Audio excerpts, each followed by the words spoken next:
Hey man, it's good to be here. Appreciate you having me on. Yeah, man, I appreciate you taking the time to share your genius with us. So we were chatting a little bit in the green room about all the great things you do, but kick us off and tell everybody a little bit about how you guys serve. I'm the marketing co-founder of a SaaS platform called GoReminders, and the mission at GoReminders is really just to help business owners, appointment-based businesses, get their customers to show up at the right time, at the right place, so they can get paid and business can get done.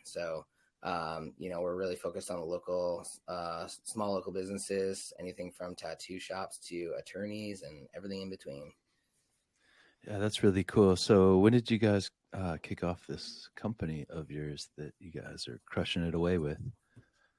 Yeah, so it started as a tiny side project. A friend of mine and I started back around 8 years ago, and it has since taken off sort of gradually at first, um, although it was growing at quite a good pace, but it was so small that it was sort of hard to tell. And once it got big enough that it was growing at that same pace, it was like, oh wow, it's a real business. And so it's doing pretty well. And we have a team of 5 now, and that's sort of the brief history. Yeah, well, you like minimized a really cool growth story there. I'm sure that there was a lot more excitement in there. So That's true. whenever you guys first started, you were doing something else, right? Because you got to eat, right? So, what was like the step over like for you? Because I know, years ago when I started, my coaching business, it was fairly easy for me, but my wife was like, "Please wait, safety and security." I'm like, "No, I'm like, Yeah. I'm being held back here, and I could do better here." And so I was just curious what that was like for you. Yeah,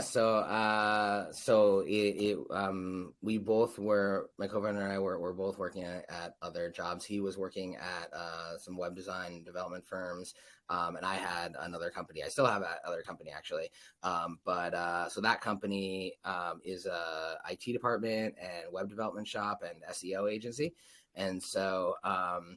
So it was a lot of appointments on our end. So throughout the years, definitely developed some tactics for cutting out no-show appointments myself, and sort of just a mentality around no-shows and figuring out, if it was any no-show problem that I caused or my clients caused, and really there's a lot around. There's so many reasons for no-shows, and so it really helped me sort of develop that understanding. And so that's what we were doing, is sort of doing consulting mostly, and we tried a few other things. That's something probably important to share that might be useful, is that we didn't get it right the first time. He started something himself. We started something with a third person. I started something with another person and then pulled him into it. And then he and I started this one ourselves. And this is the only one of those, 4 or 5 that took off. The others sort of petered out, or we intentionally shut them down at some point because they just weren't moving. Oh, right on. So, currently moving to the present moment, what's the dream now? What's the vision for you guys? Yeah, so the dream now is just to see like how much more value we can provide to our customers, and there are feature requests that come in, and there's other things that we think of that people aren't really asking for, that we think could really improve their lives. It's all about saving them time, saving our customers time, and increasing their revenue. So anything we can do on the automation front or the getting them paid front is sort of top of mind. And so, yeah, I mean, we're bootstrapped. We don't have any investors. So we're just sort of, grinding at it, trying to grow it, and grow it by listening to our customers, and building stuff that will make their lives easier. Yeah, I like my life being easier. It sounds like There you go. a great thing. So you touched on some of the types of people that you like to serve. How does somebody know they're ready to engage with you guys? Yeah, sure. So, there are a lot of scheduling tools out there. There are a lot of communication tools out there, and there's sort of these different tiers. There's like text marketing tools. There's practice management tools for a specific industry you're in. There's scheduling tools that are all about like matching up schedules to try to figure out like when you can meet with someone. There are tools for like managing your staff members. And we're sort of at the intersection of a lot of these tools, and we try to build it for the person who's like, I don't want many tools, and I also don't need every single feature for running a huge business. So we're like pretty small business focused. A lot of our customers run their entire business on one device, whether that's a phone, an iPad, or a computer. Some of them have different staff and locations, so we have that functionality, but it's really meant to be like super easy setup, and really focused on like, I have clients, I now need to make sure they show up because they forget, life is busy. Some of them are rude, but most of the no-shows are caused just by schedule mishaps. And I want to look professional to them, and I want to provide them this service so they come in happy. They keep becoming, they remain a customer, because it's so much easier to get more business from a current customer than to get a new customer. So it's really, really just focused on that, as opposed to sort of, lining up schedules. Like, we do have an online booking tool. So if someone is like, you know what, I do want my customers to be able to book their appointment, no problem. We got you covered. But it's not the main focus of that. It's really for all businesses. A lot of our customers want to control their own schedule. And so, so if you have a problem with no-shows, that's when you're a good fit for us, essentially. And we have all the other stuff sort of like for you, like text blast, two-way text chat. Like, we have all that stuff. But it's really, if you don't have a problem with no-shows, probably you don't need our tool. But if you have an issue with no-shows, what you should my one recommendation around that is just to sit down for a moment and do some calculations of how much revenue and time you're potentially wasting and losing due to no-shows, because at the moment it might feel like, ooh, I have a breather, but that could be a lot more revenue. So you could, take your own breaks instead of when your clients decide. Yeah, I've worked in sales for most of my professional career, and no-shows is pretty common in most sales roles, or any kind of role, I guess, when you're dealing with other humans. And man, the way I definitely got better at that is really quantifying what it was costing me for each no-show, and that really made it real, and I got way more intentional. Mm-hmm. And so I was just curious how you guys really help people quantify that. Yeah, if you can increase your show up rate at any stage of a funnel, then you can decrease your cost of acquiring a customer, increase your conversion rate from like getting a customer to the sale.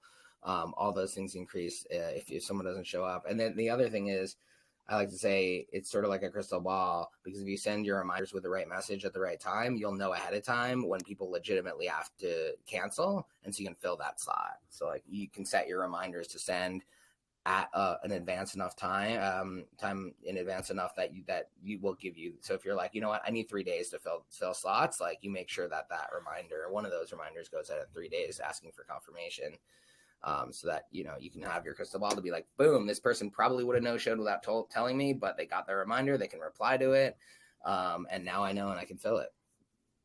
Well, that's pretty powerful, because it's so simple, but that's like, simplicity is the ultimate sophistication, according to Da Vinci, and I agree with that. But that's also one of the dangers. People ignore simple ideas because they're like, oh, it's too simple, I need to like solve pi to figure this thing out. Like, no, man, like, simple means I really understand what I'm doing.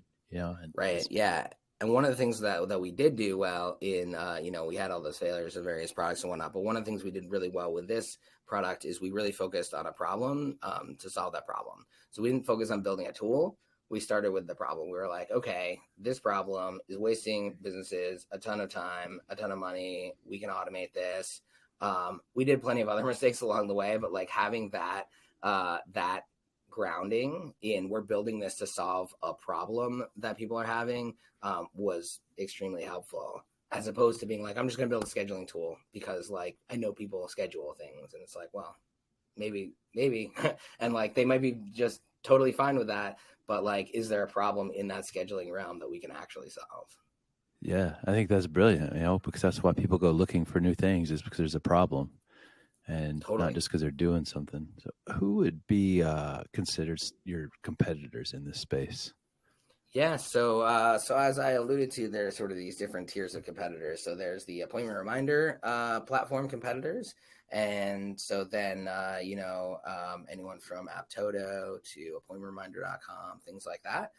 And then there's the scheduling tools that might be like a Calendly and Acuity, but a lot of our customers are like, they haven't heard of a Calendly in the past. And they're not really looking for that, as I said, meeting up schedules. They're like, I have people booking appointments, I need to get them to show up. And then, so there's the scheduling tools, and then there's, individual practice management tools. But a lot of our customers will come to us saying things like, man, I get tried, like in the property management space, people try to sell me all the time on like, use our software to manage your entire property management business. It has this, it has this. And they're like, I don't need all those features. I just need your one feature to get my clients to show up at the right time. And like, for whatever reasons. And so it's like that we have those competitors in those spaces, but there's plenty of people who need solutions. Some people really need those solutions and some people don't. Yeah. Great point. It's pretty, refreshing when you work with somebody who's not trying to sell you everything you don't need. It's like we get people who leave for like an industry specific competitor. They're like, we just left, or like, we're using 123 Pets, which is a pet software one for our grooming users and stuff. And then we get others who are like, this is so much better than 123 Pets. And it's like, yeah, both are true. Like, this person needed that platform for that. This other person did not and was fed up and wanted our platform. And there's no, it's not a zero-sum game. And people need different tools at different times. And we focus on sort of easy use and simplicity, and like solving this main problem. And so for people who are sort of like humming along with their business, but this is a problem, like this is a great fit for that. Yeah, that's cool, man. And that approach is, sitting on the same side of the table as your client, as opposed to, seeing what I can get. I think that's really, that's kind of people I like to do business with, people that really care about what's important to me and see me and not just Absolutely. another, customer. So as a business owner and, entrepreneur and founder, what are some of the, challenges you guys face and, moving towards your vision? Sure. So, I mean, one of the challenges that I've had through the years is sort of finding that balance between researching either a tactic or a solution or a tool and jumping in and trying it. And, for so long, I was sort of caught up with this worry and concern that I would be doing the wrong thing. And so I'd have maybe 5 marketing tactics that I was like, one of these at least is going to be great for our business. I don't know which one, and maybe 3 of them, but like, what if I pick the 1 or 2 that aren't great for the business and I spend a quarter on that? And I would spend many quarters debating, researching, doing other things sort of more in the business and doing sort of low value things. Cause I was like, okay, well, this will give me a little bit of growth. This will give me these are fine to do. I know that this will be successful in a small incremental way. And I would not touch the things that would be sort of like, a lightning strike, as opposed to sort of just like a little bit of a light up. And so, when I was shifting my mindset to basically feeling like trying is okay, even if I'm unsure, and being okay with like, I don't know, maybe this will completely fail, but if I do it this quarter, that's then I'll get to the next thing sooner.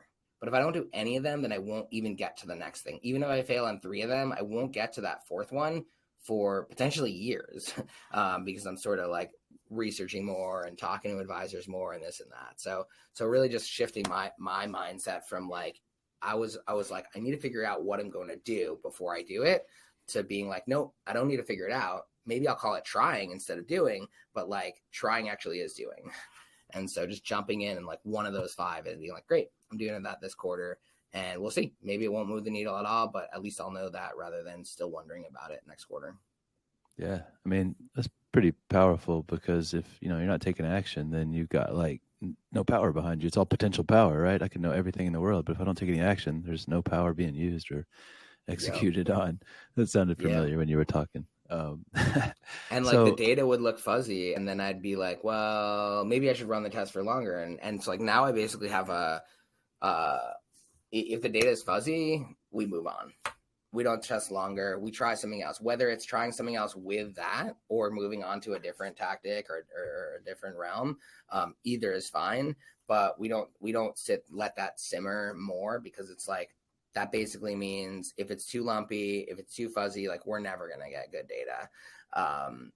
So just like building, testing, and then, moving on to the next thing to build pretty quickly is the way we do now, and that's really helped. Yeah, and that's powerful because as you grow, right, new level, new devil, and so it sounds like you've done some mindset work for sure. Changing and shifting the way that Yep. you look at things, and so as you've leveled up and grown, and business has matured into a few years down the road, like how have like the kind of internal thoughts shifted for you? I think I used to think that things would just be easier as we got bigger, and they're a little easier in some ways, but they're way harder in other ways. So that sort of evened out and leveled out to be like, all right, like nothing much is going to change, even if we double in size. Like pretty much the same in terms of like the core nut to crack and the problems to solve. And so that's something that's sort of changed. I used to think like it'd be way different, but it's just that like the size of the risk that we can take is bigger. And so what we might have felt like in the past was like, oh my gosh, if we spend that much money on this experiment, that's literally a year's worth of revenue, and now it might be a month's worth of revenue. That's like, okay, cool. Like, so we can be a lot riskier with like, cool, we're going to spend on hiring this agency, spending on these ads or whatever. And we know like worst case scenario, like we lose that much revenue, like we'll still be chugging along, we'll still be growing, we'll still be fine. And that's like a big difference from the early days when it was sort of like, if I lose that much money, we'll have to put like money of our own into this. Yeah, it's a different story. Yeah, right on. So how did you meet your business partner? Yeah, so I met him personally. My great friend, one of my really close friends from college, met him, I think, on OkCupid. And so that's how I met him. She met him through online dating. And I think we started this business, I think either right before or right after they were engaged, but for sure before they were married. So turns out that they got married and that all worked out, which was good because otherwise I'd be in a business with my ex. Yeah. But yeah, so we're all really close friends, and it's worked out really well. There's definitely co-founder ups and downs. Overall, it's sort of like I feel like it's sort of the best that I could hope for, and we work through the issues together, and it's a good situation. Yeah, that's really cool. And we What a both great story. aligned on like the vision of basically like being able to build a software product that was valuable to people and could grow. Like, Yeah. Well, I mean, good for you guys and good for him. He started 2 new relationships, right? He started the exactly. romantic and the professional at the same time. Exactly. Yeah, that guy had a lot going on. Oh Yeah. gosh.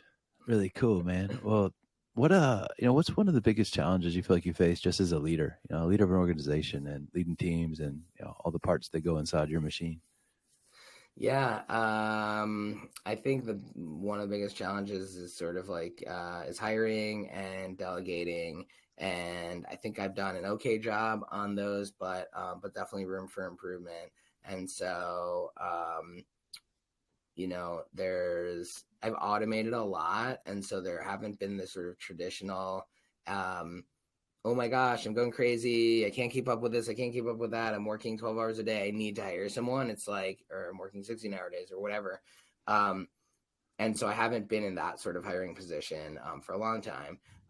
And so if you're not in that position, you're in a great spot, but it's uncomfortable to be like, I think I need to hire this person. I think it's worth it, but we'll see. It may not be worth it. And it may be that just like fear, like self-doubt and imposter syndrome and being like, I don't know, like I'll hire them, I won't be able to delegate enough, they'll be doing useless work, it'll be a total waste of money, I won't be able to direct them or manage them enough.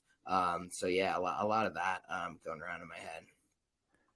So that's really common, obviously, for pretty much every leader I feel that I've worked with, interacted with, known. And so, what advice would you give to somebody who's looking to be better at delegating? My main advice is just to do it.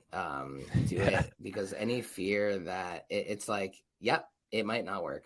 Yep, they might fail at the task. Yep, you might waste time. And there's some calculation that I've seen thrown around in a few different places about like, I forget the numbers, but essentially it always makes sense to it like almost always makes sense to delegate, because it's like if you like think about, if it's a task that takes up time and you think about like how long will it take me to train someone and like go back and forth and make sure they're on this, compared to like over the next year of how much time that will take you to do it, for the tasks that you're probably thinking about delegating, that calculation basically always makes sense. And so I don't do that calculation every time. I just think about like, yeah, if I'm already thinking this should be something to delegate, like just plow forward and do it. And that's been helpful to sort of just like have that confidence and know that like, it's okay if it fails, and Yeah, better I to think that's delegate really it and powerful. fail than keep it all to yourself. Yeah, it's great, man. Like, give yourself permission to fail, because if you're not failing, you're probably not going that big anyways. And 100%. yeah, man. And anytime I've delegated, like in my head, the delegation part is way more, sticky and complex than it actually ends up being. And Mm-hmm. usually like it's pretty seamless. I mean, there's a little bit of work to set it up, but once it's set up, it's like, oh my gosh, the freedom I create. And, Yeah. like obviously, like you said, if I'm thinking about delegating, it's something I don't want to be doing or probably shouldn't be doing Mm-hmm. or whatever. And, I can empower somebody else and help them in their business by hiring them. And it's going to help me too. So I think it's crucial. Yeah, yeah. I mean, the more it's sort of a snowball effect. The more you delegate, the more you realize you can delegate more, and the more you get to know like the limits and boundaries of whoever you're delegating to, and so that can help you with your hiring decisions. Like, okay, like this is their bandwidth is filled up, or okay, they're not good at these kinds of tasks. It's like, great, got that answer. Without that, you're sort of sitting underutilized employees probably, and still wondering about all those things. And so it's sort of, yeah, it's definitely one of those like the hardest part is to get started things. Yeah, but like it gets almost addictive once you get started. You're like, ooh, what else can I delegate? Because For what else am sure. I doing that I don't want to do? Oh man, Yeah, this is really good stuff, Jonathan. I really appreciate you coming by and sharing with us. Let's do absolutely. let's do a little fire around here, man. Got a All couple right. quick questions and get you on your way. I would imagine you got about 80,000 things to do today. So Just the first, 79,000. yeah, you took care of 1,000. Cool. What's something in your life that's non-negotiable, Jonathan? Oof. Man, non-negotiable. I think sleep. Sleep is non-negotiable. Yeah, it's sort of the one thing that I can go up and down, and I can definitely. It's not like I don't have weeks where I'm getting less sleep, but it's. I've experimented with like a bunch of different things, whether that be exercise, eating right, hydrating, sleep, and like all of those things are important, but basically I could be dehydrated. If I'm okay on sleep, it's okay. I could be eating poorly. If I have sleep, I can correct that. I could be not exercise. If I'm on sleep, I can think through that better. If I'm okay on sleep, but if I'm not okay on sleep, none of those other problems are as easy to solve. Yeah, absolutely. I was reading on some stats on that recently, and it's just like we get a little dumber when we're tired, literally. And man, like I mean, just at the end of the day, it's like simple things seem really hard all of a sudden. And Totally. man, that's a really great tip. What's a book that you love to read or recommend or give away? Yeah, I'd definitely recommend the book Good to Great. I was thinking about that recently. Read it last year, and it's a really practical book, in sort of very broad ways. I mean, it talks about the biggest, some of the biggest companies out there, huge public companies, but what it talks about is sort of the like strip everything away, and like these are the reasons that they were successful at their core, and it's just like have a really well defined mission hedgehog concept that they talk about, that's basically like what problem are you trying to solve, and like what are you trying to do, and things like that, and just like how level 5 leaders, just about being the sort of like low key leader that gets stuff done, isn't looking for fame or praise or anything like that, but just like is executing. So that was really powerful for me. I felt like I thought it was just going to be fluff and not applicable, since it was about huge companies that were, super tiny, and in the grand scheme of things. And so, but it was great. Yeah. Good to Great by Jim Collins. Jim Collins. Yeah, there you go. Yeah. Great book, man. Great recommendation. Man, that's probably one of the more highly recommended business books for sure. And I've read that a couple of times. Really, really good. All right. Oh, What's and you know one what? I message? have one other book to Yeah. recommend for any Let's have it. parents out there, and is the book called How Toddlers Thrive. It's an amazing book. And one aspect that I loved about reading that is I read it around the same time as Good to Great and a few other business books and a couple other parenting books. And it was just amazing, the parallels between the things that they talked about in parenting books and business books and management styles and things like that. It was like, oh, like clear communication and like all these things that I was like, I just read about this in a business book, and it's in my How Toddlers Thrive book. So that's by Tova Klein. Highly recommend that for any parent, basically, who has a kid or is going to have a kid in the like 2 to 5 age range. And it's been amazing for me. And like, just like incorporating things like that into my entire life. That's awesome. How Toddlers Thrive. That's really good. Mm-hmm. All right. What's one message, if you could get it out to everybody in the world, what would that be? Man, that's a hard one. I mean, I think on a broad scale, it would be just like be a little more kind, and listen. And on a sort of like business aspect and sort of core to our mission at GoReminders is just that notion, like people don't generally intend to be mean and they don't intend to no show. There's so many people out there that think they're being rude, they're not valuing my time and this and that. And it's just like, listen, we live in a society where there's so much going on, and you may be sitting there on time waiting, but like they might be dropping kids off. They might be dealing with an elder parent who like needs to get healthcare. They might be whatever it is. And so there's in certain industries and whatnot, this sort of attitude of like, whatever, I get to chill out and keep their deposit and this and that. And it's like, yeah, this is business. This is not friends. This is not friend group. Like these are clients. Like I don't expect my customers and clients to be my friends or family. I'm trying to do the best I can for them. I think they're trying to do the best they can for me, paying their bills, this and that. And so that's what I would say is just sort of like go under the assumption of like it was probably an honest mistake for a no show. And of course, on the edges of like people consistently no shows, like they don't need to be a customer of yours. You can for sure drop them. And knowing that you have that power can sort of help often like be like, okay, for the general ones, like I'll be under the assumption that like it was an honest mistake. Yeah, I think grace is really important. Grace for other people and grace for yourself. It's like, and use that word kind earlier. Such a great word. Just be kind as opposed to right. Pretty powerful way to move. There you go. Yeah. All right. What does freedom mean to you here on the Unlock Your Freedom podcast? Oh gosh, I've been thinking about that one. What does freedom mean to me? It's so complicated.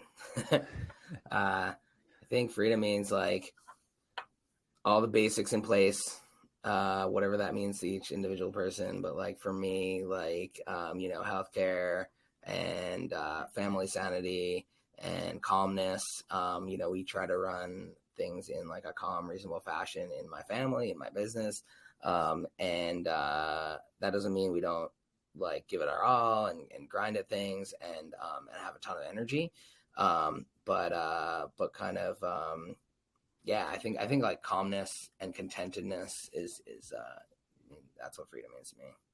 Oh, that's a really cool answer. Yeah, I can be calm and still crushing it. I don't need to be erratic to win. Totally. All right, man, last question for you before we send you on your way. Where can people go to learn more about you and connect with you? Yeah, sure. So our website is GoReminders.com, and you can connect with me on LinkedIn, Twitter, if you just search my name, Jonathan Zacks, Z as in zebra, ACKS. Instagram, I'm probably spend the most of my social media time on Instagram. So if you just Google me, but my Instagram handle is JONNOZ, which doesn't match any of my other internet things, which are usually JOZocks. But you'll find me.